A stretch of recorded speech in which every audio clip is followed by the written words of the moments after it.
We hear a lot about equity in the nonprofit sector and what it means throughout different areas of our work. Equity in team building, equity in service delivery, and best practices for a more equitable organization. Yet, with all this dialogue going around, are the changes that we anticipate really being made? If so, how so? But if not, why not? How can we as nonprofit organizations do better? Today, we'll be talking about equity from a trifold lens. We'll focus on data and evaluation, funding, and organizational leadership.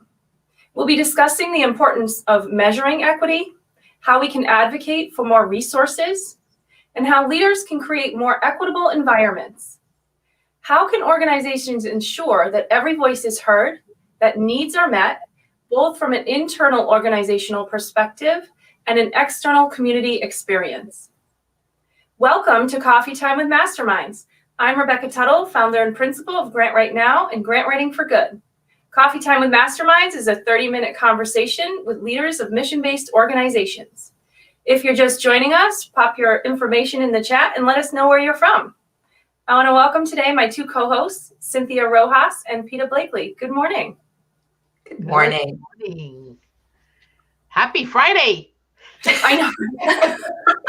We made it. I'm so relieved that it's the end of the week. Yeah, what a week. So welcome everybody. And again, if you're joining us, please put your name in the comments and let us know where you're joining us from. So our show today picks up on last week and starts our equity series. I know, I'm excited. I like how we're doing our show in series. We're building upon the next. Yeah. So this is actually a great lead question. Peter, are we capturing the measures that we need to be capturing to make these equitable changes? In a word, no. I mean, this is a hard to measure thing, right? There are certain measures of diversity.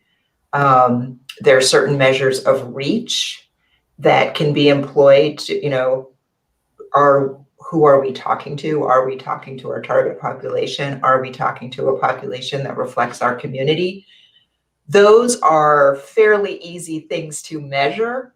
So many organizations are not even doing that, right? When I look at organizations in their hiring, and they are not looking at diversity in their hiring or diversity in their promotion. And let me tell you, this is how structural inequality works. It's baked in. So if you're not actively doing something else, you are reinforcing inequality, right? Now, We should say that again. You should say that again. That's really good. If you're not actively doing something else, you are reinforcing inequality, because that's how systemic racism and systemic inequality work. So, do not think, well, we're not really looking at it, but we might be accidentally doing it, right? If you're not measuring it, you're definitely not doing it. But then there are other things beyond that I think are a lot harder to measure, right? When you start to think about things like, what does inclusion really mean, right? And what does hearing diverse voices really look like? That's going to be harder to measure, although I still definitely think it's worth giving it a shot. Mm-hmm. When we think about equity in our clients that we serve and the communities that we serve, how do you evaluate whether or not you have population equity in your service delivery? And if you don't, why not? And how can you make sure that you do? Good question. I mean, that's a big question. I think it will help people to recognize, are we equitable in serving our population? Right. And if we are, what does that look like? If we're not, what does that look like? And if we're not, how do we hold ourselves accountable around that, and not blame the community and the population? So, we're going to have to ask ourselves some really hard questions about who we are here to serve and what serving them equitably looks like. And it might often mean removing a lot of barriers. Are your services only offered in one language? Are your services offered at a time of day where people who work in certain industries can't get to them? Do you have events with childcare or without childcare, with interpretation or without interpretation, with snacks or without snacks, or near public transportation or not near public transportation, Yes. right? I mean, those are all equity issues, you know? And so you really need to be thinking through what are all the populations that we want to serve here, and how do we reduce barriers to them getting what they need here? And there's something you mentioned, Peter, which I really appreciate, is this idea of, are you on a bus line, right? Yeah. People, or are you near public transportation? People I experience nonprofits being very conscious of serving dinner or serving meals, Mhm. but less not paying attention to the transportation issue. Another thing, if you really see your clients as partners and they are giving you something like an opinion or life experience, you are getting paid to be there. You should consider paying the other I feel person so strongly about that. for You being know, I would there. never And their interview time. somebody. What do you mean? without- I don't understand. What do you mean So, by you that? know, if I'm asking somebody to complete a survey that's going to take them more than 10 or 15 minutes, or certainly if I'm interviewing somebody and asking them to set aside an hour of their time to talk to me and give me feedback about a program or information about their community, I'm getting paid to do that. And they need to be compensated for their time and energy as well.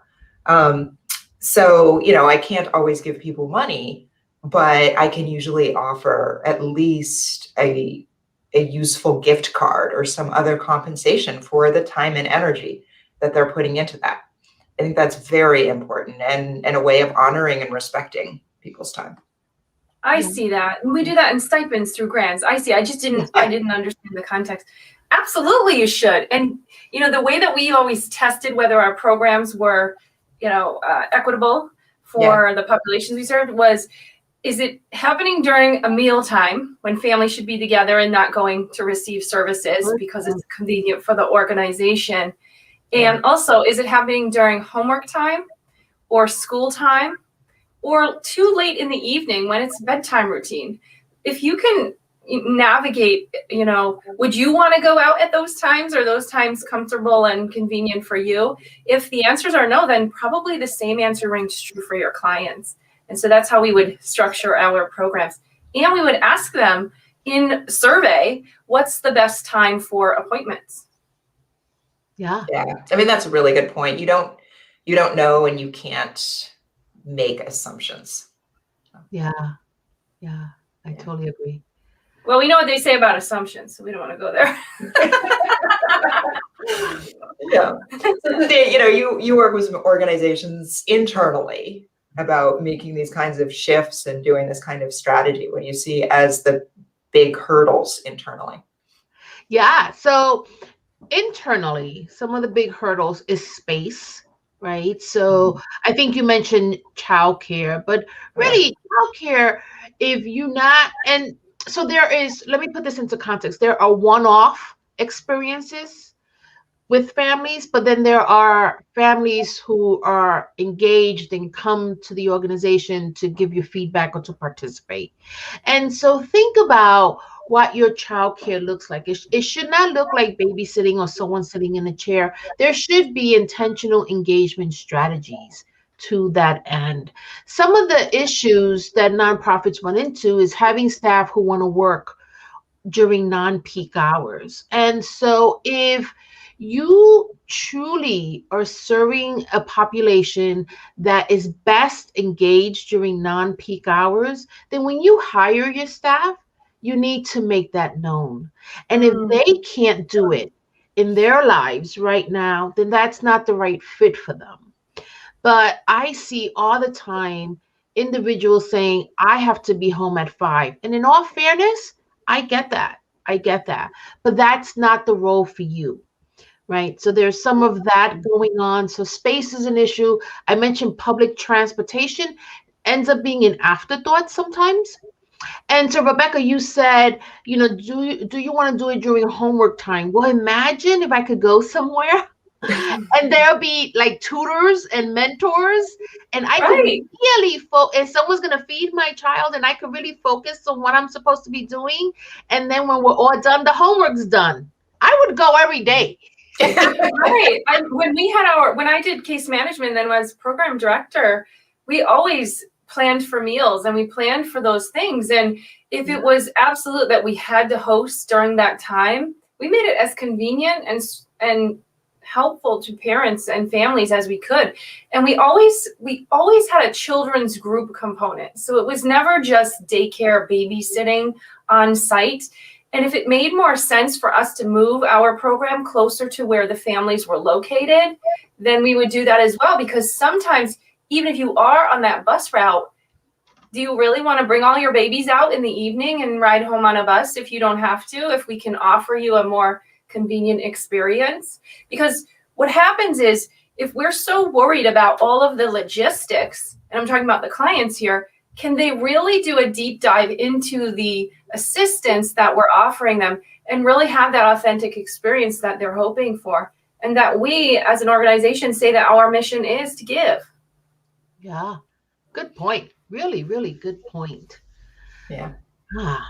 I mean, one of the things that we talked about last week with Dr. Martin was organizations being equitable on the inside and ensuring that the staff is diverse and valued in their diversity. And I think that is important unto itself. It's also important in delivering quality services. Having an organization that matches in some ways your community is really important. Yeah, absolutely. Absolutely. And so when we look at internally and internal equity, so that you're practicing internally what you're supposed to be practicing externally, right? I want you to think about, as a nonprofit leader, when you look at your staff, do you provide enough opportunity for leadership? Right. And so some of the ways that you could do this is, does your nonprofit have a safety committee? Right. That's a great way to get volunteers to show up, staff, and they get to exhibit and they get to exercise some leadership, especially when it's staff driven. Instead of planning or having the executives plan the holiday party or the end of the year party, why don't you put a group of staff together who then plan events? These are opportunities that staff can take to help elevate and sharpen their leadership skills, because there's a lot that happens there. There has to be meeting facilitation. You have to get engagement and buy-in. You have to do planning, right? There's always someone in charge. So even if you're a smaller nonprofit who does not have clear pipelines to the top, right? That's okay. Do you provide enough opportunity for people to hone and show their leadership? And it should be a diverse group of people, not just your executive team. So that's one way you could do it internally. That's a really great interesting advice. example. Yeah.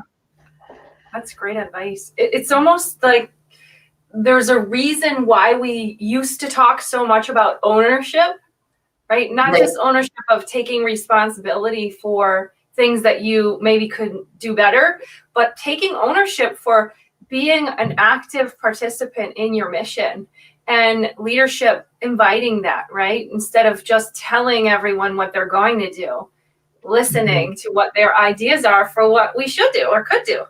You know, it's possible. That's exciting. Yeah. And so nonprofits, they struggle because I remember working with a nonprofit a while ago where they were starting to create pipelines for leadership.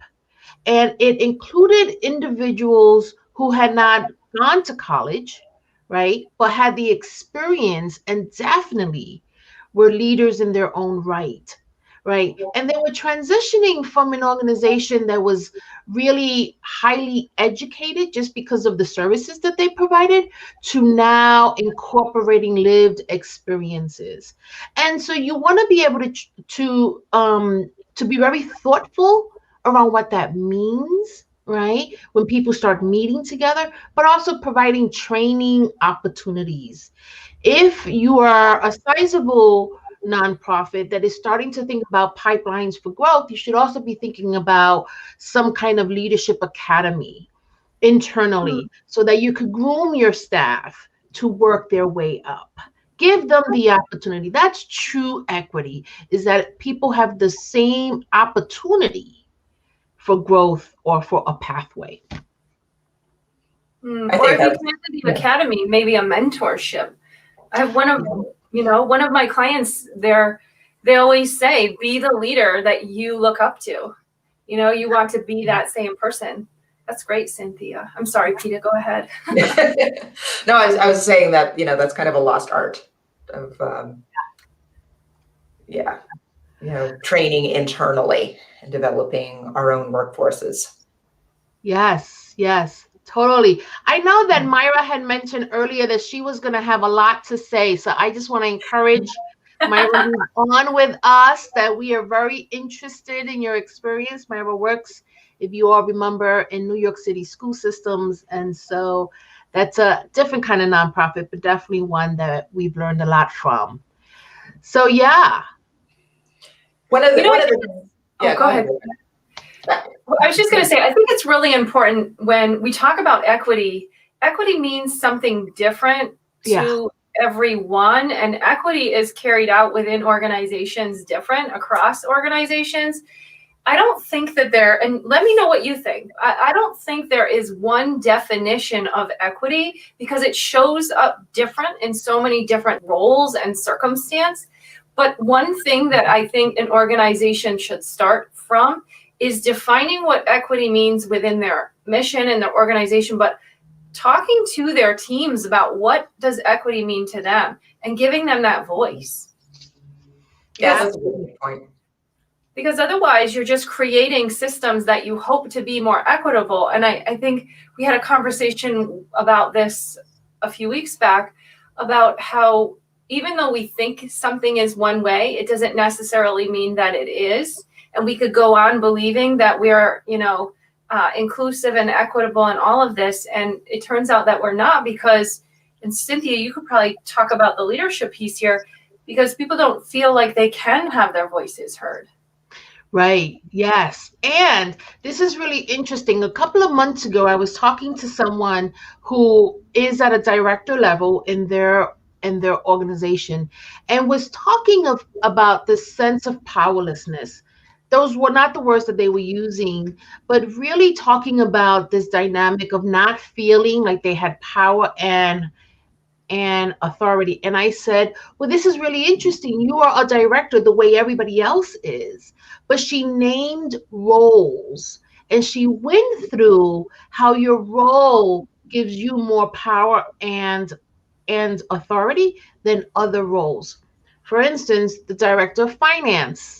Finance people are always like really powerful. They get to say no. They even get to say no to the executive director, which is always really interesting, right? So I could be a director in an organization and be working with a director of finance who has more power and authority. Someone who leads the evaluation team, right? This is the person, the director of research. This person holds information, and information is really powerful. So I love what you said, Rebecca, because it really is about looking at what equity means from different perspectives. And the fact that if we're all just looking at titles, we still may be getting it wrong. It's about role, it's about authority, it's about the hierarchy. It really is. Do we have a shared leadership model, right? Do we act like partners? Or even within the director level, is there still like this power differential? So there's a lot to think about. I love that comment. I also think, equity is giving giving people what they need because they need it, which is often at odds with our idea of fairness, right? Some organizations will say like, oh, well, we can't let these staff work from home because we don't let these other people work from home. It's not fair, right? But they say, I'm not sure that fairness really exists. It should be, people let you know what they need to do their jobs well, right? Well, fairness isn't equity. Equity is respect. Right. So that's really, fairness is not equity. Equity is respect, and it's tapping into just the value or invaluableness of your teams. Myra has a comment here. So if one of you would like to read it and then respond, I'll pop it up here. Oh, yeah. You do it. Go ahead, Rebecca. Okay. Do one of you want to read it and then respond? Sure. The lack of equity happening in Department of Ed is happening in front of our faces, and leaders feel that because they bring different programs into their schools, that's equity. Yet not every parent has access to the programs. And my job is to make them see that just because they offer the program doesn't mean it's equity. Yeah, that's a really good point. Offering it isn't enough. It's also about reducing barriers to accessing it.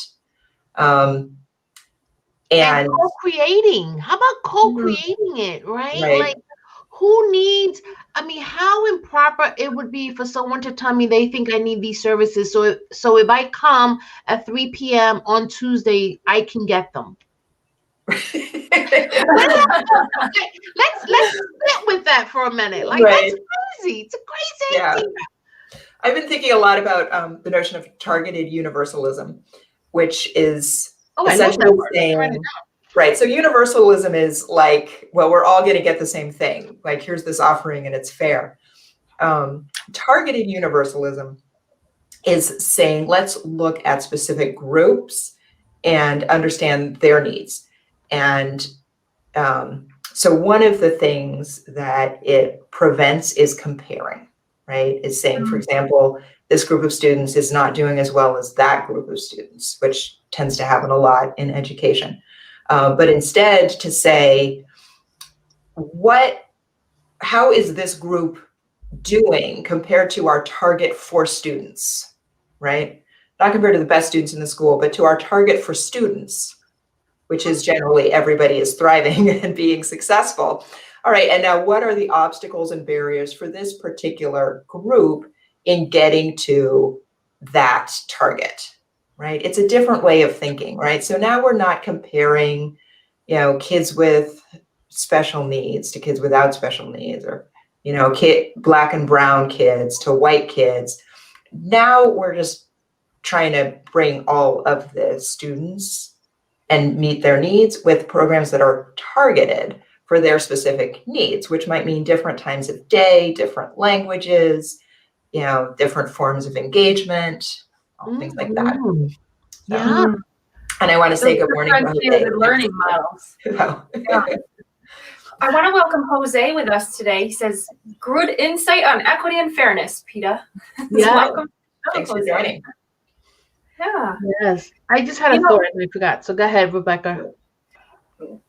It's so interesting because in my world, right, we're all about fund development, grants and fundraising and donors.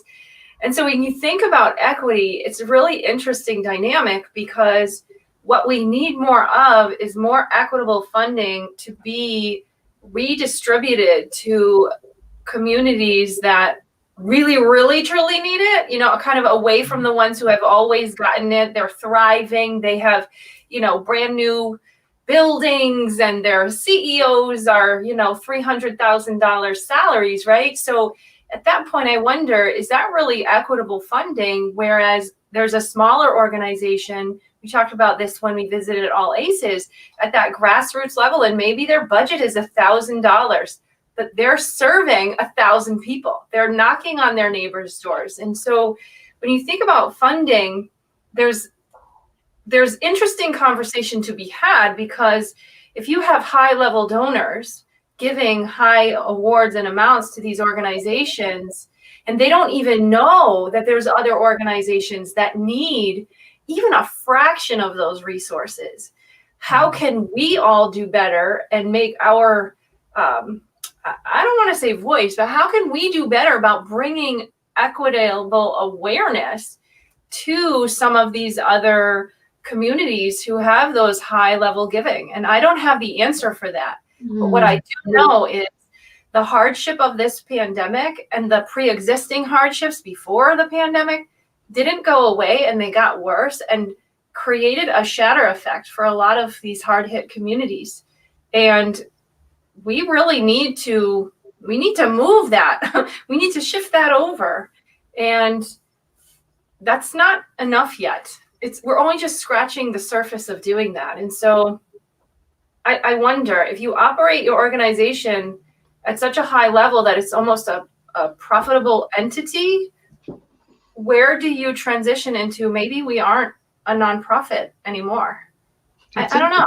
But we've talked about how like the structure of funding in its own ways reinforces inequality.